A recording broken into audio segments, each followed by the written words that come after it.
Hi, I've been wanting to show you one of my tarot decks for a while now, and it is called the Fey Tarot, and it is a Lo Scarabeo deck. And I know a lot of people have complaints about Lo Scarabeo, but I think they do a very good job, actually. I think their printing is always impeccable, and the colors come up so vibrant, and I like the box design with the center fold rather than the back flap, so if you'd like to use your box, the cards fit in there.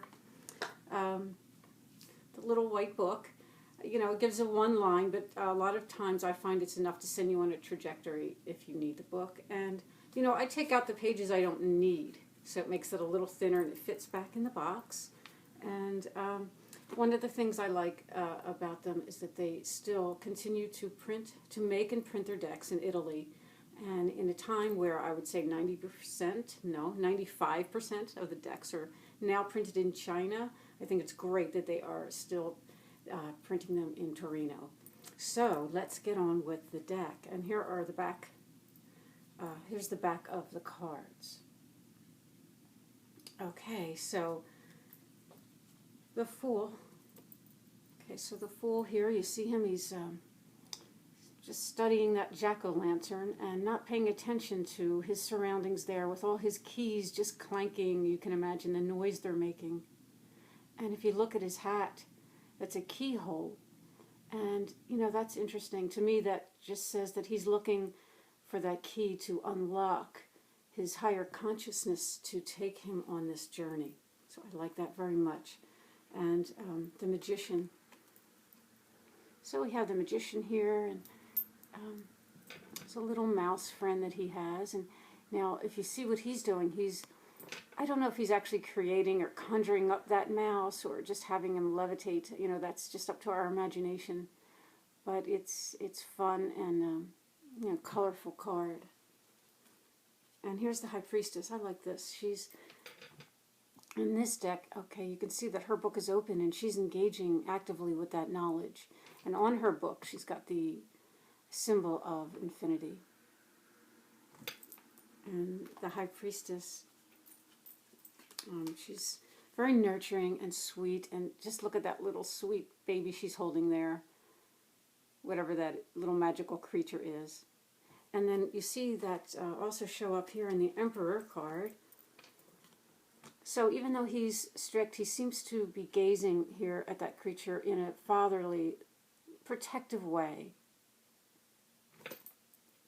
The Hierophant is called the Wisest. Another card, I think this is also interesting.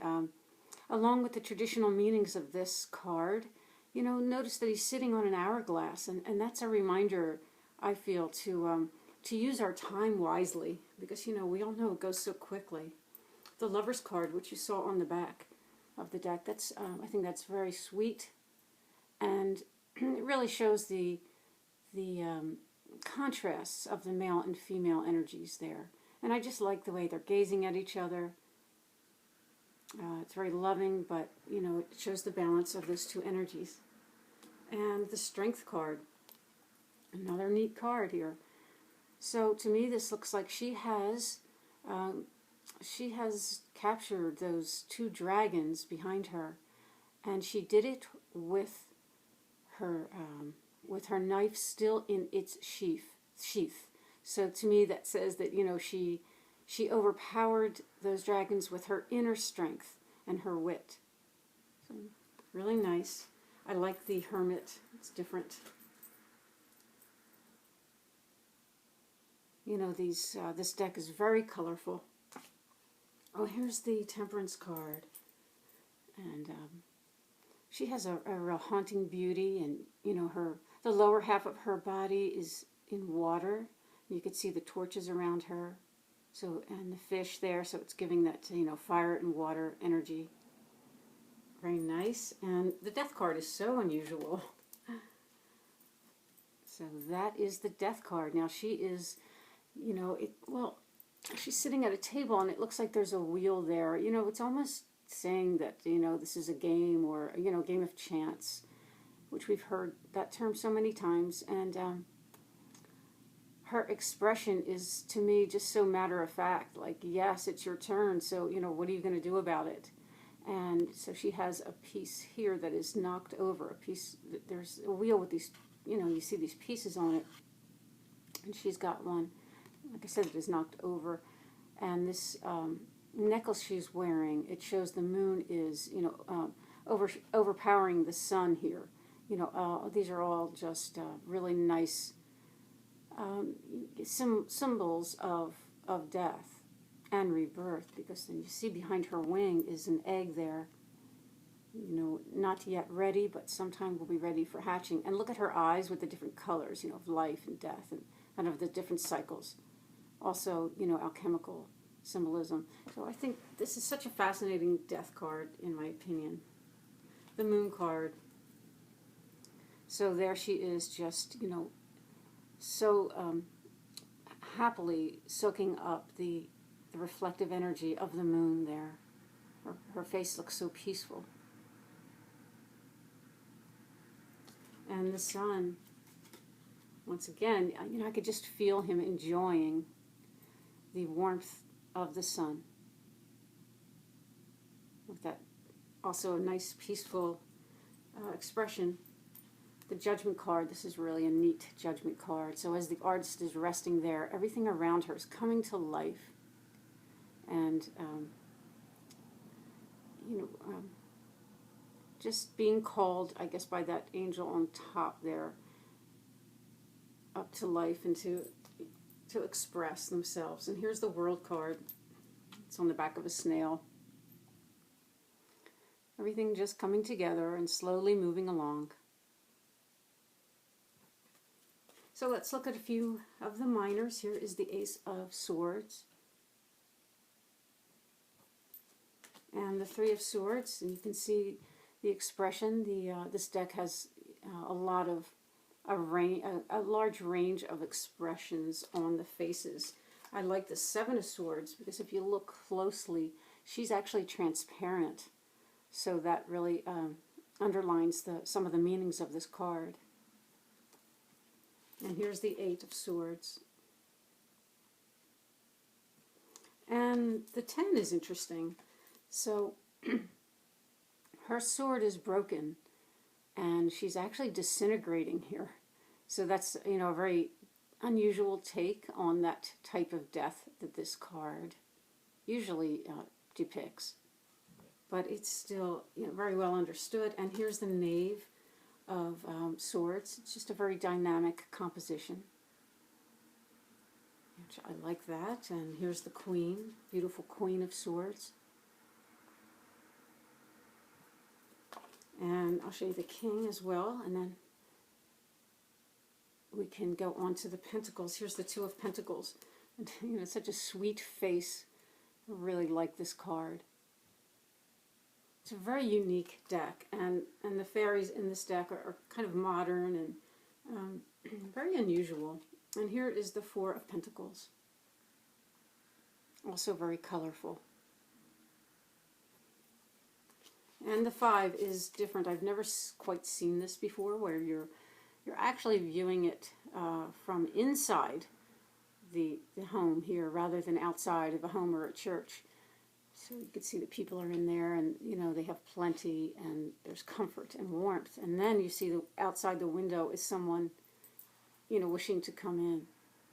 So I found that I get a slightly different reading from this card because the perspective is different. And here's the Eight of Pentacles. The artist, working passionately on her painting. And the Nine of Pentacles. Here's the Knave. And here is the King of Pentacles. Very fiery looking. Okay, and let's go on to the Wands. Here's the Two. So, he is just contemplating the world and taking that leap, perhaps, to expand his life and, learning to fly. The Seven of Wands, another very dynamic composition here. And, here's the Eight of Wands.